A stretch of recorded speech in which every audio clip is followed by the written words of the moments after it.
moitié des Français, un certain nombre de Français et même de touristes d'ailleurs qui étouffaient sous la canicule et surtout face à cette sécheresse interminable et historique. Ces Français donc qui accueillaient avec plaisir le retour de la pluie qui leur promettait un petit peu de fraîcheur. Il a plu un peu partout en France ce week-end, ce qui a entraîné d'ailleurs des chutes de température absolument vertigineuses, moins 10 degrés dans l'ouest. Il a plu aussi de manière importante. Par exemple, figurez-vous qu'à Salon de Provence, il a plu autant en un week-end qu'en 4 mois. Bon, on a même eu une trompe d'eau, c'est-à-dire une tornade au large de l'Hérault, des orages assez violents. D'ailleurs, heureusement, dégâts limités. La question qu'on va se poser avec notre invité, est-ce qu'on va pouvoir voir à un moment ou un autre le bout de la sécheresse? On accueille avec plaisir Nicolas Lefriand. Bonjour à vous. Bonjour. Bienvenue sur Sud Radio, ingénieur, météorologue à DTN Weather. Autant que je sache, Nicolas Lefriand, il y a un an, on se demandait quand est-ce que la pluie s'arrêterait et quand est-ce qu'on aurait enfin une bonne vague de chaleur, voire pourquoi pas un temps sec et ensoleillé avec un ciel dégagé. C'est tout le contraire cette année. Il a plu d'abord. Est-ce qu'il y a eu des épisodes de pluie particulièrement violents ou finalement c'était juste qu'on n'était plus habitué ? Alors, effectivement, hier, il y a eu de gros orages dans le sud-est. Vous l'avez dit tout à l'heure, il est tombé l'équivalent d'un mois de précipitation entre le Languedoc et la Provence, ce qui a fait du bien, puisque ça faisait 4-5 mois qu'il n'avait pas plu autant. Et donc, ces orages ont été quand même costauds. Aujourd'hui, c'est l'amélioration. Et il va continuer, par contre, à pleuvoir à partir de demain, avec de gros orages, d'ailleurs, qui sont attendus dans le sud-est. Et ça, c'est pas tellement une bonne nouvelle. Parce que le problème, c'est que les précipitations tombent sous forme d'orage. Et avec la sécheresse actuelle, c'est comme si les sols étaient bétonnés ou goudronnés. Donc le risque, c'est que s'il y a beaucoup d'eau, imaginons par exemple 35 mm de pluie en quelques heures, ça tombe sur un sol imperméable, du coup ça ruisselle et ça peut provoquer des dégâts, c'est ça ? Exactement, ça va créer des crues éclairs, comme on a vu dans les rues de Montpellier. Bon, Montpellier, c'est un grand classique. À chaque fois qu'il y a un orage, il y a des inondations, puisque c'est très bétonné. Mais aux alentours, je parle de la région des Cévennes, par exemple, s'il y a de gros orages qui se développent, et d'ailleurs c'est prévu à partir de mardi soir, et dans la nuit et la journée de mercredi, là on risque d'avoir des cours d'eau qui sont à sec à l'heure actuelle, qui vont rapidement, se remplir, et des crues éclairs peuvent se former. Et donc, on peut avoir de graves inondations.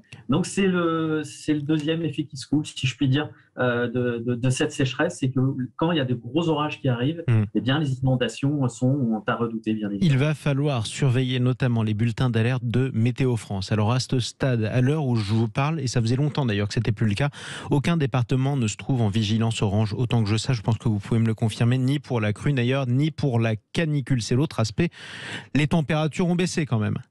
Oui, elles sont nettement baissées. Alors, on a l'impression qu'il fait frais, mais en fait, c'est juste une sensation de fraîcheur. C'est parce qu'on a tellement eu de températures tellement élevées. C'est comme quand vous sortez de la douche. Voilà, exactement. Donc, ça fait du bien des températures plus fraîches. Mais en fait, finalement, les températures que l'on va avoir cette semaine, elles sont tout à fait normales pour un mois d'août. Donc, en fait, c'est ça qu'il faut se rendre compte. C'est qu'en fait, on était dans l'anormalité avec ces périodes de canicule récurrentes. Et que là, cette semaine, finalement, on a des températures normales. On n'a pas de fraîcheur. Exactement. Alors, il y en a qui attendaient désespérément le retour de la pluie. Ce sont notamment les agriculteurs. Alors, je dis les agriculteurs, il y a 1001 professions et spécialités d'agriculteurs dans toute la France. Alain nous appelle depuis l'Ariège au 0826 300 300. Bonjour à vous, Alain. Oui, bonjour Sud Radio et bonjour aux auditeurs et à l'invité. On espère que vous allez bien. D'abord, vous produisez quoi, vous ? Alors moi je fais essentiellement de l'élevage parce que j'habite en zone de haute montagne, donc on ne fait absolument pas de culture, simplement si on récolte les foins pour alimenter les animaux plus tard, et effectivement on a été comme toutes les productions agricoles très impactées déjà dans la récolte du foin qui est au minimum à 30% de moins, mais ce qui est encore plus dramatique c'est qu'à partir du 15 juillet, voire autour du même un petit peu avant, certains agriculteurs, et notamment nous aussi dans l'Ariège, sommes obligés d'entamer des récoltes de foin qui n'étaient pas brillantes, mais puisqu'il n'y a rien. Alors donc s'il ne pleut pas bientôt, on n'aura pas de repoussée pour l'automne, et avec tout ce que ça implique pour la suite. Voilà, mais exactement. Je suppose que mes collègues céréaliers ont eu la même chose, c'est-à-dire avec des productions moins importantes, et voilà. Vous avez un besoin désespéré de fourrage, ce avec quoi vous nourrissez vos bêtes. Qu'est-ce que vous avez comme bête d'ailleurs ? Alors moi j'élève essentiellement en sélection des vaches limousines, des chevaux de Mérins et des moutons tarasconnais. Voilà, donc de l'élevage à 100%, faut pas dire plus, en zone de montagne avec des estives, mais les estives aussi sont impactées aujourd'hui, elles sont impactées par la sécheresse. Le manque d'eau pour l'abreuvement se fait sentir, mais surtout les herbages ont beaucoup séché. Il faut espérer que voilà. C'est jaune, il faut espérer que ça reprenne. Oui. Vous avez eu un peu de pluie quand même ou pas du tout? Non, pas du tout, pas du tout. On a trouvé l'un des rares éleveurs oubliés de la sécheresse, oubliés de la pluie. J'ai envie d'ajouter quand même que, bon, on peut rien contre la nature, hein, ça on le sait depuis longtemps. Par contre, c'est vrai qu'il est bon de s'en préoccuper. Mais alors, ce que je voudrais dire avant tout, c'est qu'aujourd'hui, on est devant une... Alors, c'est pas le vrai mot, parce que écologie, c'est un très joli mot, pour pas dire capital. On est aujourd'hui devant une écologie idéaliste, idéologiste, radicale, extrémiste, et je pourrais même en dire plus, encore plus dramatique, qui impose des choses, c'est une véritable ineptie, il nous raconte n'importe quoi. Et dans les montagnes comme les Pyrénées, mais comme toutes les montagnes de France, on a la chance quand même d'en avoir. Songez que même quand les Arabes ont envahi l'Espagne, ils avaient déjà prévu des canaux là-bas, etc., qui perdurent encore. Donc c'est pas nouveau cette intelligence humaine. Mais nous, les écologistes s'opposent à tout. Il faut pas retenir l'eau. Vous vous rendez compte les milliards de mètres cubes que produit l'hiver et la fonte des neiges, qui pourraient être stockés ici ou là. En plus, c'est joli, c'est touristique, c'est tout ce qu'on voudra, et c'est d'une utilité incroyable. Vous avez besoin qu'on vous aide à garder l'eau pour l'année prochaine. Nous aide, c'est ce qu'on nous aide, oui, d'accord, mais c'est le bon sens. C'est même pas pour les agriculteurs, c'est pour la société tout entière.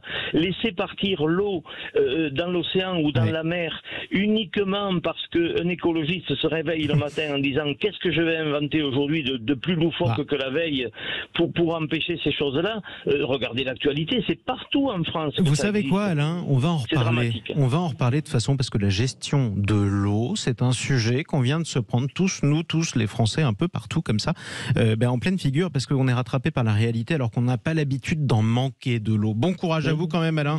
On vous souhaite un peu de pluie, notamment pour abreuver vos... voilà, exactement. Puis abreuver vos bêtes et puis avoir un peu de foin quand même, c'est important. Merci beaucoup de votre témoignage, Alain. 0826 300 300 depuis l'Ariège. Il n'a pas plu en Ariège, en tout cas dans les hauteurs, Nicolas Lefriand. Il y a des zones comme ça qui sont encore complètement oubliées de la pluie? Ah oui, tout à fait. Mais le problème en fait des pluies actuelles, c'est qu'elles tombent sous forme d'orage ou d'averse. Donc ça peut. C'est localisé, c'est ponctuel et c'est pas universel, quoi. Exactement. Ça veut dire qu'à un endroit, on peut avoir de grosses inondations et il y a quelques kilomètres, il y a quasiment pas une goutte d'eau. Donc ça, c'est le problème des orages. Et ça va être la tendance pour toute la semaine. C'est-à-dire que là, il y a certaines régions qui vont avoir beaucoup d'eau et d'autres beaucoup moins. Et je reviens sur votre question de tout à l'heure, c'est que le problème, c'est que les pluies, à partir du week-end prochain et de la semaine prochaine, vont devenir plus faibles, plus rares, et à nouveau des températures en hausse. Donc ça, c'est quand même pas la bonne nouvelle. Et pour enrayer de toute façon une sécheresse qui est si profonde, puisque les nappes phréatiques en souffrent, il faudrait... les pluies actuelles ne servent strictement à rien. Rien du tout. Non, elles sont là juste en fait pour arroser la végétation de surface. Ce qui est déjà pas mal quand on entend la situation d'Alain, qu'on a besoin pour ses prés par exemple et son fourrage, mais c'est faible. Voilà, et puis c'est la bonne nouvelle aussi sur le front des incendies. Ça, on va en parler d'ailleurs dans 10 minutes justement, puisque grâce aussi au retour même ponctuel de la pluie et surtout à la baisse des températures, les incendies, notamment en Nouvelle-Aquitaine, sont fixés. On sera en direct dans une dizaine de minutes avec des personnes qui peuvent rentrer chez elles. Quoi qu'il en soit, parlons quand même de la suite météorologique de la situation. Il faudrait combien de jours de pluie en continu ? Alors, en fait, il ne faudrait pas de la pluie maintenant. En fait, ça ne sert strictement à rien, en tout cas pour les nappes phréatiques. Il faut de la pluie, il faudrait un automne, c'est-à-dire à partir d'octobre, novembre, jusqu'à février, mars, il faudrait beaucoup de pluie. Donc, ça veut dire qu'un automne 2022 et un hiver 2022-2023 très arrosés. Là, les pluies qui vont tomber, qui tomberaient, en tout cas on l'espère, iraient directement dans les nappes phréatiques puisqu'il n'y aurait quasiment plus de végétation de surface à part de l'herbe, bien évidemment. Donc ça, ça serait de la pluie bienfaitrice pour les nappes phréatiques. Donc, on peut qu'espérer cela pour cet automne et cet hiver, c'est-à-dire des flux océaniques, des perturbations océaniques, mais pas d'orage. Hein. Ce sont des perturbations classiques qui donnent de bonnes pluies et qui s'infiltrent bien. Donnez-nous un automne et un hiver pourri, quoi. En gros, c'est ce que vous... Non, mais c'est vrai, on en est là. Voilà, il faudrait ça, mais en fait, il ne serait pas pourri pour tout le monde. Ben non, la preuve. Il faut se rendre compte, c'est que ça, c'est pourri pour nous si on veut partir au week-end. Il nous faut du crash. Ou faire du sport dehors, c'est évident, mais par contre, pour quand même la majorité des gens, pour notamment les agriculteurs, et puis pour nous, pour avoir de l'eau potable toute l'année, il faut de la pluie. Et pour l'instant, ce scénario, c'est difficile de l'envisager. On ne peut pas encore savoir. C'est trop tôt pour savoir si on aura un automne très pluvieux ou un hiver très pluvieux. C'est impossible à prévoir. Prévoyons déjà une fin d'été qui malheureusement risque d'être plutôt sèche, à part cette semaine, qui a un petit répit.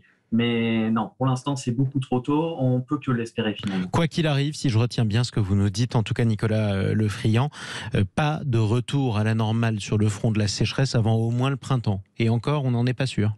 Oui, et puis il faut absolument un automne et un hiver pluvieux. C'est ça, parce que exactement. Si on continue dans cette situation de temps sec, ça ne peut que s'aggraver. Et là, le gros problème, ça sera à nouveau le printemps et l'été prochain. Effectivement.